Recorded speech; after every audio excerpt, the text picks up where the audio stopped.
नमस्कार दोस्तों, मैं हूं विपुल राजपूत और स्वागत है आपके चैनल विपुल एजुकेशन की। नवीन हिंदी व्याकरण से हम टॉपिक शुरू कर रखा था शब्द विचार, और शब्द विचार में हमने जो है रचना के आधार पर, उत्पत्ति के आधार पर जो शब्द थे, जैसे उत्पत्ति के आधार पर तत्सम है, तद्भव है, देशज है, विदेशज है और संकर शब्दों की हमने चर्चा कर ली थी। दोस्तों आज हम शब्दों की चर्चा करेंगे विकारी और अविकारी, जो हमने कल से टॉपिक स्टार्ट किया था उसकी पहला जो पार्ट है संज्ञा पार्ट, वो हम कल, वैसे मैंने संज्ञा पार्ट को थोड़ा सा बता दिया था, परिभाषा बता दी थी, भेद बता दिए थे। आज हम इसको थोड़ा आगे देखते हैं। तो देखो संज्ञा के हम कल भेदों की चर्चा की थी। 3 भेद मैंने आपको बताए थे। संज्ञा के मैंने आपको 3 भेद बताए थे। कौन कौन से वो थे भेद थे? एक तो था व्यक्तिवाचक संज्ञा,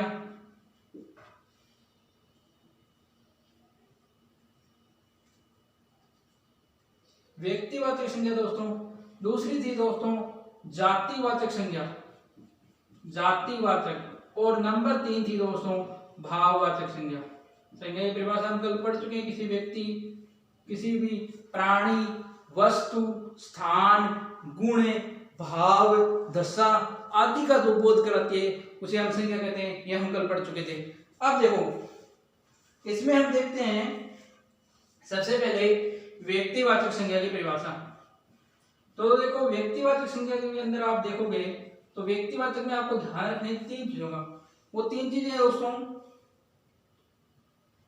वो 3 चीजें हैं व्यक्ति, यानी व्यक्तिवाचक किसी भी व्यक्ति, स्थान, व्यक्ति, वस्तु, स्थान, विशेष का बोध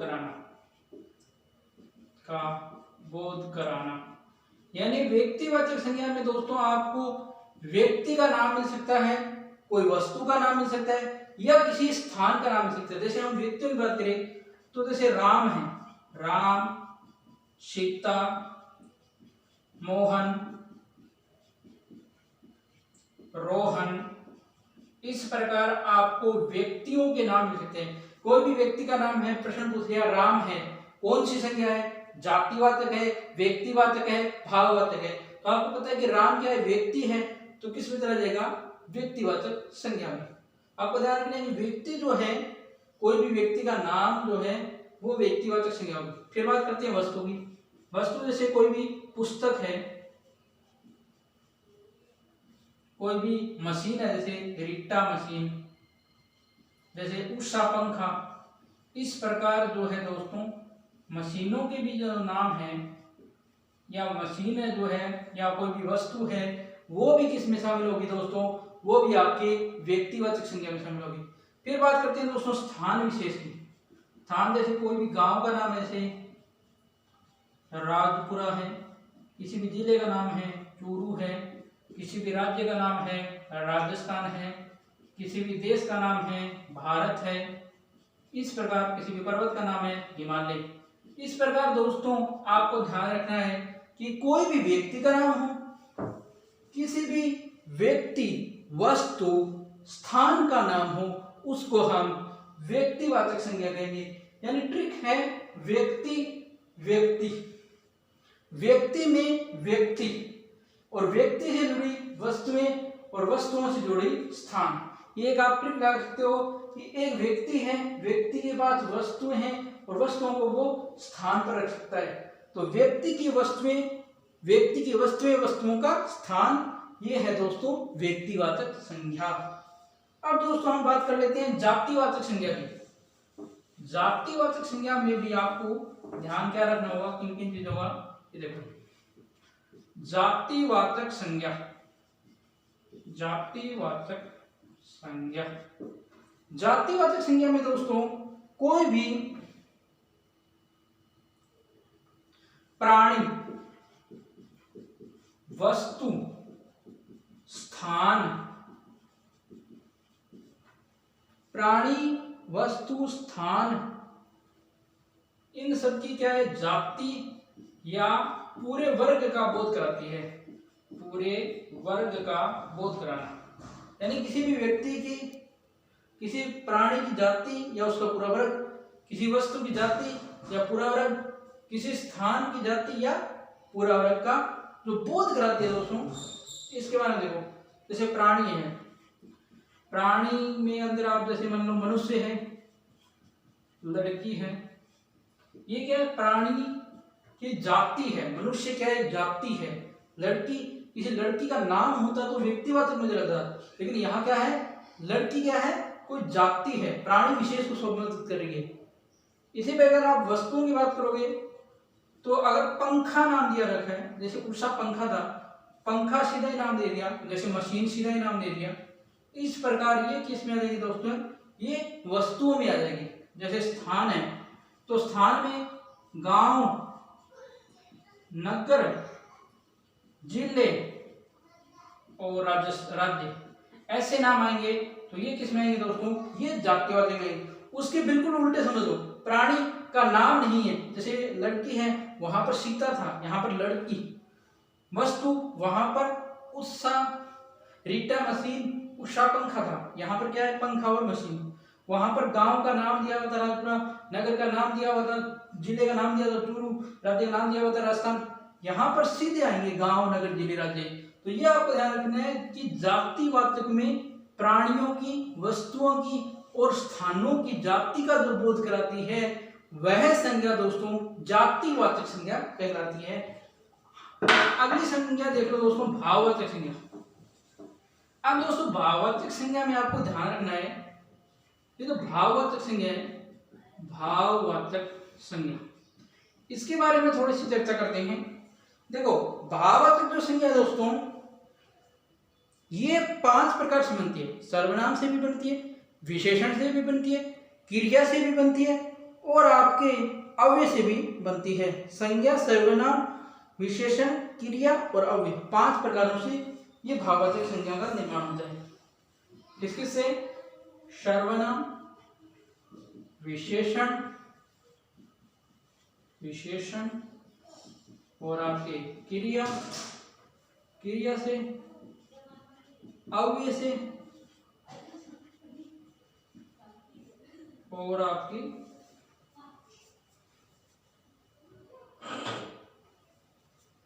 सर्वनाम, विशेषण, क्रिया, अव्यय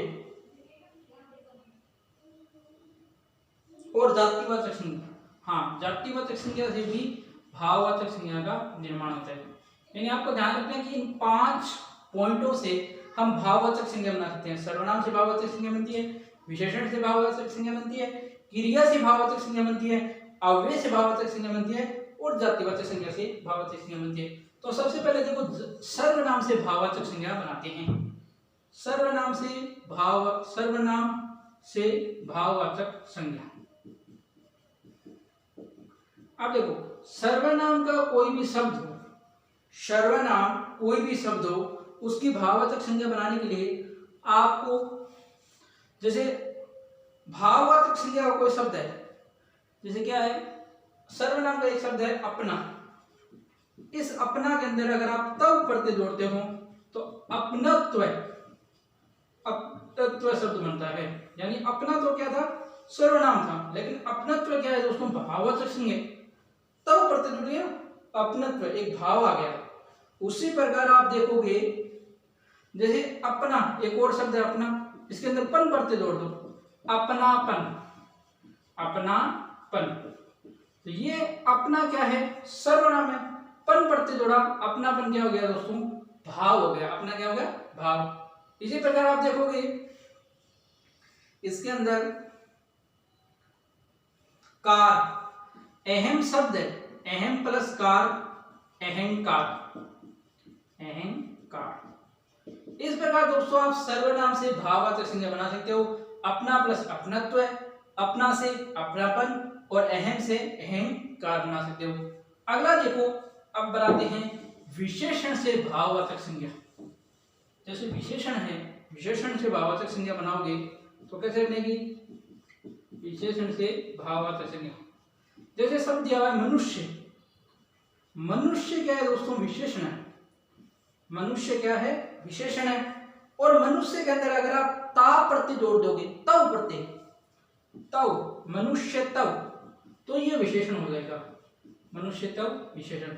जैसे हम पशु है, पशु क्या है, एक विशेषण है, और ता प्रत्यय पशुता जोड़ते हैं तो क्या हो जाएगा, भाववाचक संज्ञा हो जाएगी, भाववाचक संज्ञा। इसी प्रकार जैसे भक्त है, भक्त विशेषण है और ई प्रत्यय जोड़ने पर भक्ति बनता है, तो ये क्या हो जाएगी दोस्तों, ये क्या हो जाएगी, भाववाचक संज्ञा। तो विशेषण से भाववाचक बनाने में भी आपको तव, ता, ई ऐसे कई प्रत्ययों का सामना करना पड़ता है।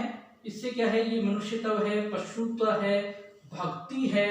इसी के अलावा जैसे नौकर है, नौकर के अंदर अगर आप बड़ी ई प्रत्यय जोड़ दोगे, नौकरी, तो ये नौकरी भी क्या है दोस्तों, ये एक भाव है, तो ये भी क्या है, एक भाव है। इसके बाद दोस्तों बात करते हैं क्रिया से भाववाचक कैसे बनाओगे। तीसरी स्टेप, क्रिया से भाववाचक बनाना, क्रिया से भाववाचक बनाना। जैसे आप देखो उदाहरण है, खेलना, खेलना क्रिया है और इसमें खेल क्या है, भाववाचक संज्ञा है। जैसे पढ़ना, पढ़ना क्या है दोस्तों, पढ़ना एक क्रिया है, लेकिन पढ़ाई क्या है दोस्तों, भाव है, पढ़ाई क्या है, भाव है। लूटना एक क्रिया है, लेकिन लूट क्या है दोस्तों, भाव है। चलना क्या है, एक क्रिया है, लेकिन चल क्या है, लिखना, लिखना एक क्रिया है और लिखावट दोस्तों एक भाव है, लिखावट क्या है, एक भाव है। तो इस प्रकार दोस्तों आप क्रिया से भाववाचक संज्ञा का निर्माण इस प्रकार कर सकते हो। इसके बाद दोस्तों बात कर लेते हैं अव्यय से भाववाचक। अव्यय से भाववाचक कैसे बनाओगे। अव्यय से भाववाचक बनाने के लिए आपको ध्यान रखना है, जैसे कोई अव्यय शब्द है, अव्यय शब्द है, जैसे भीतर शब्द है, भीतर क्या है, अव्यय, तो इसका भाववाचक बनेगा भीतरी, भीतरी। इसी प्रकार समीप अव्यय है और सामीप्य, ये क्या है दोस्तों, एक भाव है, सामीप्य क्या है, एक भाव है।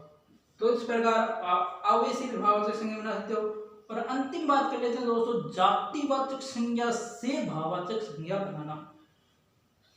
दोस्तों थोड़ी देर पहले मैं जो विशेषण वाले उदाहरण बताए थे, गलती से वही जातिवाचक संज्ञा वाले उदाहरण थे, उसके लिए क्षमा कीजिए। वो जो पशुत्व वाला पशुत्व है वो विशेषण के नहीं, जातिवाचक संज्ञा उदाहरण थे। अब बता रहा हूँ विशेषण के उदाहरण, गलती से वो गलत बताए थे। विशेषण के उदाहरण है भाववाचक संज्ञा। जैसे विशेषण क्या है, विशेषण है साफ, तो विशेष भाववाचक क्या है, सफाई, सफाई। इसी प्रकार खट्टा, खट्टा विशेषण है और खटास क्या है दोस्तों, भाव है, खटास क्या है, भाव है। ठीक है दोस्तों, तो मैंने आपको जितना भी नवीन हिंदी व्याकरण में जो भाववाचक, व्यक्तिवाचक, जातिवाचक की संज्ञाएं दे रखी थी, वो सारी की सारी मैंने आपको बता दी उनके उदाहरणों से। ठीक है दोस्तों, और इस नवीन हिंदी व्याकरण से जो हमारा संज्ञा प्रकरण है वो यही समाप्त होता है। तीनों संज्ञाओं के बारे में दे रखे हैं। बस हाँ, थोड़ी सी चर्चा और कर लेता हूं। इन तीन संज्ञाओं के अलावा एक तो समुदायवाचक, समुदायवाचक, और एक है आपके समूहवाचक, हाँ सॉरी, एक पदार्थवाचक और एक समुदायवाचक, एक पदार्थवाचक और एक समुदायवाचक। दो संज्ञाएं और मानी जाती है कि ये दो संज्ञाएं और होती है, लेकिन एक्चुअल में दोस्तों ये दोनों की दोनों संज्ञा जातिवाचक की उदाहरण है, जातिवाचक के अंतर्गत आती है ये दोनों।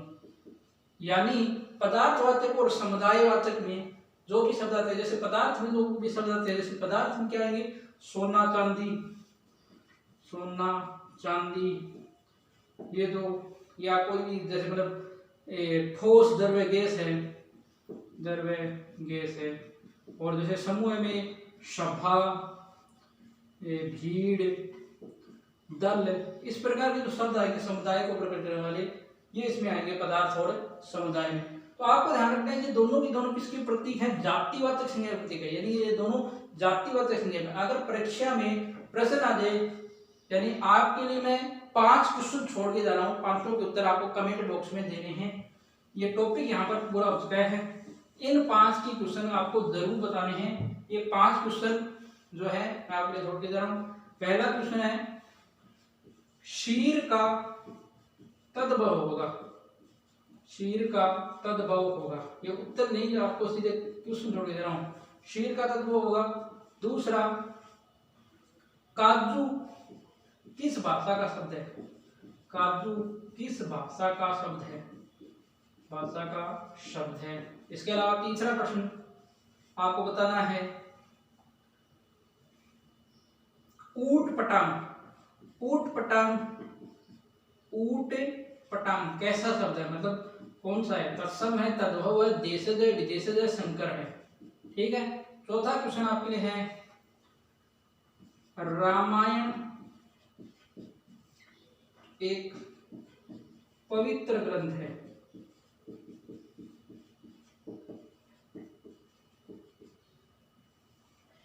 इस अंडरलाइन के अंदर आपको संज्ञा बतानी है, कौन सी संज्ञा होगी। और लास्ट क्वेश्चन है